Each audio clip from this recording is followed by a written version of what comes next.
আসসালামু আলাইকুম। আমার পাশে দুটো দেখতে পেয়েছে, এক সময় অনেক টাকা ছিল, টাকার আজকে নিঃস্ব হয়ে গেছে, তার বাড়িটাও চিনতে পারছে না। তো তোমার আপনার বাসাটা কোথায়? আমগো বাসায় বাবা সাঁতার সাদলগা একই জায়গার নাকি? একটু কথা বলে লোককে।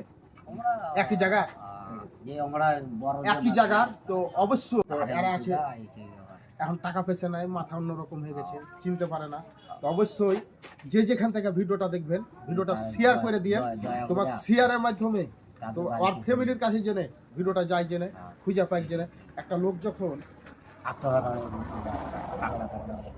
এখন টাকার লেগে ধরো পাগলা হয়ে গেছে সব কিছু, তো অনেক কষ্ট লাগছে। আমি তো একটা পুরুষ মানুষ, পুরুষের কষ্টটা পুরুষই বুঝতে পারে, কি ঠিক নয়? মানুষের কাছে টাকা না থাকলে কি হয় তারাই বুঝতে পারে।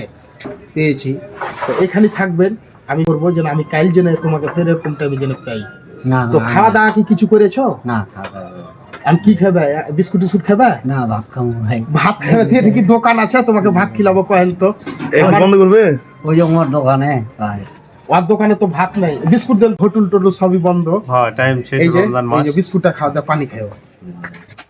আচ্ছা এই যে খাও, এটা বিসমিল্লাহ করে খান, এটাতেই বরকত দিবে। না কথাটা সত্যি যে যে আমি যে জায়গায় গিয়েছিলাম, হ্যাঁ ওই জায়গায় দেখতে পেয়েছেন, কথা বুঝছেন? অসহায় দোকান লোক, হ্যাঁ, দুটাই অসহায়।